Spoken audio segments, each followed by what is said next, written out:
What's different between today and 2008 market crash? 2008 market crash was about no income, no assets, NINA loans. Banks were giving them money left and right. And then I remember the month when I knew it's over because the one guy in LA who was making 400 grand a month had an office in Topanga Valley, in Topanga or Canoga, 30,000 square feet of office space. November of 2007, he shuts it down. And this is right after you're seeing WAMU, Countrywide, all these other companies that are doing what they're doing. Very problematic when that took place. So then you saw cities like Riverside County, 65% houses foreclosure.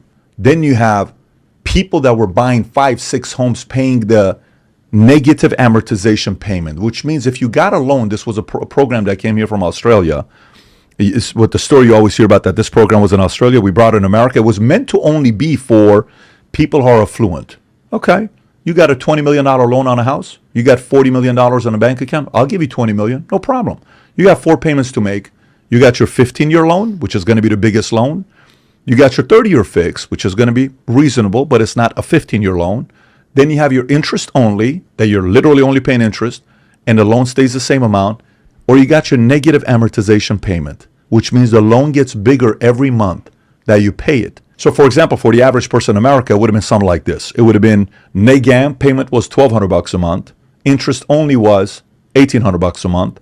30-year fix was $3,100 a month. And 15-year was $4,500 a month, okay? So people are like, dude, buy another house and another house and another. So now I got 5 houses that I'm paying $1,200 on. Well, I can afford to do that. Except that was only for 2 or 3 or 5 years. And then all of a sudden, your $1,200 payment goes to $4,200 times 5 houses. How do you pay $20,000 a month? You can't do it. Boom. Foreclosure, foreclosure, foreclosure. Somehow, some way, the government thought it's a good idea to lower interest rates to 1%. And we had 3% loans that were going on. And then we talk about a 128-month expansion. By the way, if there's no COVID, that would have been a 150-month expansion that we would have had. That's not good to have a 150-month expansion. During that cycle that we went on, money was so cheap that people were just picking up money and buying stuff left and right. It was so cheap. Go get a house. Go get a car. Rates were low. These big companies are getting $50 million lines, $100 million lines, $200 million lines. Go get as much money as you can. Then COVID hits. When COVID hits, philosophically, it was a shit show. Go work from home, 18 months. That's what you got to do. Essential, non-essential. Companies like Twitter and many others said, at Twitter under Jack Dorsey, you can work from home for the rest of your life. What a noble company. And then so we go through that cycle. And then people started abusing employers. And they had 2 jobs that they weren't telling anybody, but they're making 82 here and 88 here. So they're making $170,000 thinking they can do this fraud that they're doing for the rest of their lives. And then they're living a $170,000 a year lifestyle, not realizing that's not going to be around forever. And then the money that they put into the system, all of a sudden people have cash in the bank like never before. So we had $2.2 trillion of cash, Americans. Every quarter that thing went from 2.2 trillion to 1.7 trillion to 1.4 trillion to 1.1 trillion. And our savings as a nation kept going lower and lower and lower and lower. Then we have more money being printed into the economy. And then we had the election. Then now COVID is gone. Now we got to get people to come back to work. They don't want to come back to work. They want to work from home. Then companies like David Solomon, Goldman Sachs, they start saying, no, you got to be there for accountability on Monday morning and all this other stuff. If you don't, you're not getting your bonus. People started kind of getting creative. That's unfair. That's not cool. I'm going to go get another job. Many did. Then some companies came out and said, no, we're just not doing that. You have all of these things taking place. And then suddenly, Jerome Powell sees inflation's going to 8%. Wait a minute, what's going on here? We got to lower it to 2%. How do you lower it to 2%? Let's start increasing interest rates. This is crazy. We raised 4.88% in the shortest amount of time ever in the history of America. There's a chart on Statista. You got to see this. It's a great visual. And it shows historically when we've had to increase rates, it's over a 3-year span, or it's over a 6-year span, or a 3.5-year span. No. This is over a 12-month, 15-month span. 4.88%. boom, like this, hoping inflation goes down. Okay, inflation moves a little bit. Sales of homes to the lowest in 20 years. Mortgage applications, lowest in 27 years. Guys who were making $100,000 a month are having a hard time making $8,000 a month right now in loans. There is no loan application because even new homes are not being sold to do the loans of new homes. So home sales are down because typically when refi comes down, people will sell homes. No one's selling homes today. Why are they not selling homes today? Because they're still sitting on some cash and they don't want to give up that 3% loan they got a year and a half ago. And then you look at the data. Okay, let's just say I do sell this house.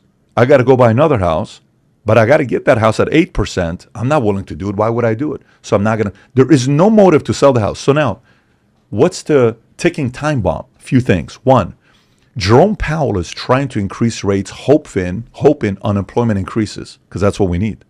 They need the unemployment to increase. It's not moving. It's still 3.7, 3.5, 3.8, 3.9. It's not moving. It's right there. Either we need unemployment to go up or we need people to run out of money. If people run out of money and they're stressed out, guess what they do? They're going to sell the house. So today, numbers came out saying it's 55% more cheaper to rent than buy. This is the highest we've had ever.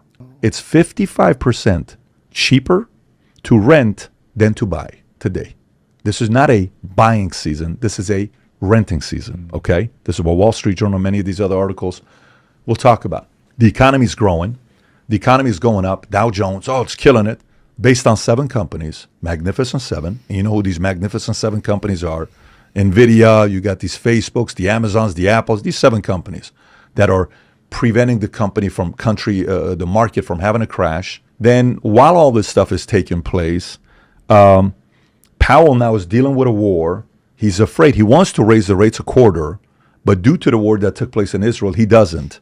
And then data shows, which is by far the most interesting data to answer your question here, is how much after these 5 situations where we raise the rates multiple times in a span, this being the shortest in the most condensed time frame, how long does it typically save? Is there a formula of when recession comes, if at all? Here's what they realize. Recession usually comes, on average, 11 months after the last month they raise the rates. So what does this mean? If Powell's no longer going to raise the rates, and the last time they raised the rates was September, let's just say, that means recession's going to come when? Not October. So you got October, November, December, January, February, March, April, May, June, July, August. August of next year, 3 months before election. That's if it follows the trends of the last 5 times when they raised interest rates. So how did I start off the story? I talked about the doctor that has met 4,000 different patients and the 420, you're kind of going through this. The problem of everything I just told you could be completely wrong because there's a fifth when the doctor says, I've never seen this before. Right. So we've never seen current climate before for us to be able to put it and say, well, according to this and according to that, we've never had this situation before. Everything is right now about mapping out different possibilities. So for example, if we're right now in a conference room and we got board to write on, you and I would write down and would say, okay, World War III takes place. What do you think are the chances of this taking place? Ray Dalio says 50%. Jamie Dimon says this is the most dangerous times we've had in America in decades. Okay, cool. So if World War III happens, what happens to the economy? Who's going to be the parties involved? Are we going to be involved purely through proxy, or is there going to be attack here? Then you write down the possibilities. Okay, if this happens, what are you going to do? If this happens, what are you going to do? Then next, what happens if unemployment all of a sudden goes to 7%, 6%? What happens if inflation goes down? What happens if Powell starts lowering rates back down to 5%, 4%? Holy shit, that's going to be crazy. So you got to write all of these different scenarios down. But here's a couple things that we have to be thinking about. 1, credit card debt, highest it's ever been. You know what's the craziest thing about credit card debt being the highest it's ever been? Tom, the average interest rate on credit card is the highest it's ever been. Forget about the debt. So people are worried about the debt. So imagine the interest rates in the last 5 years has gone like this to 23%, or the average is 23% on credit card. You know what 23% means. That means the debt doubles about 2.5 years. Next part. Car payment, A credit, no one's affected. Good credit. They're making the credit payments on time.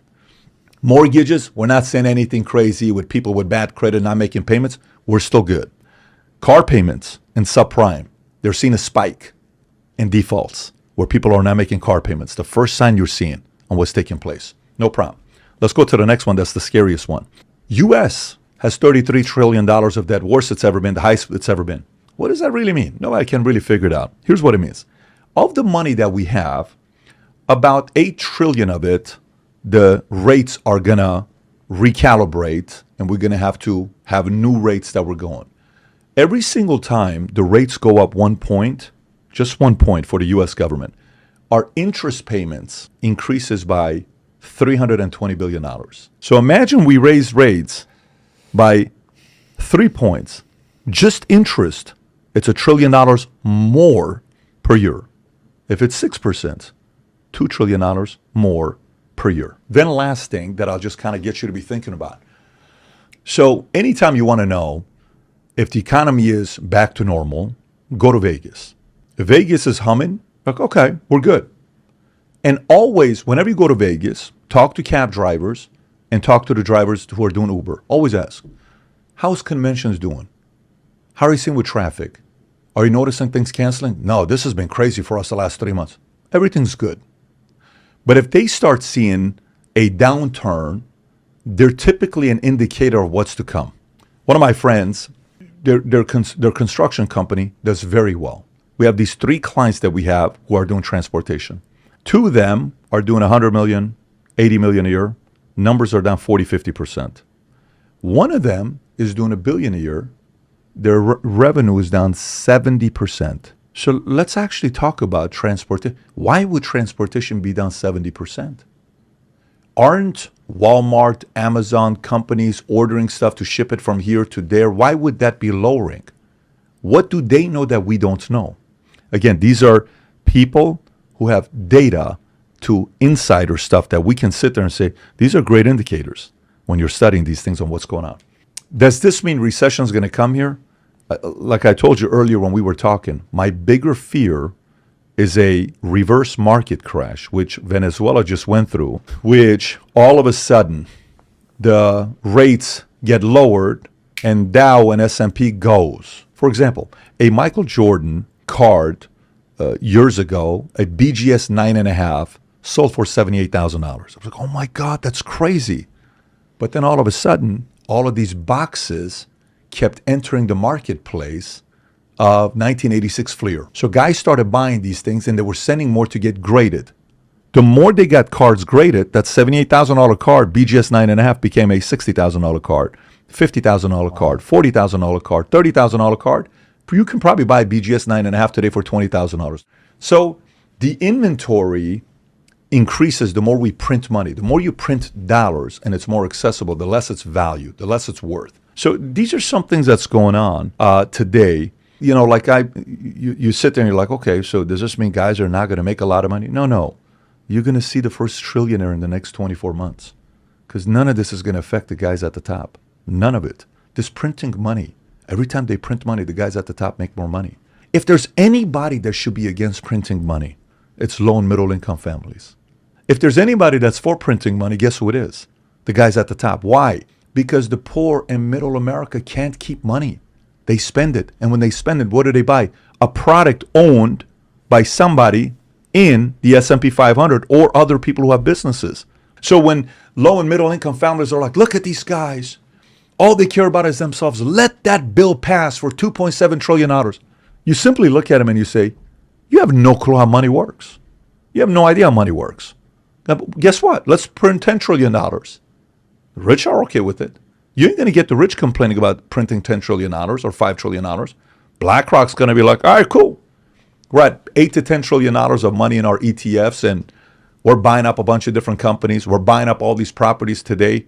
Right now, it's going to be nothing. But in the next few years, you have to go through us, and we dictate the market, and we're going to own it all. And what are you going to do about it? These are a lot of different moving parts that is going on to me. And again, for me, the idea of middle America not being able to make the money they need to make to be able to afford a house, send their kids to school, live in a nice place, enjoy some of their dreams, maybe not the biggest ones, but some of their dreams are going to become a reality. Middle America is getting smaller and smaller and smaller every single time we print money.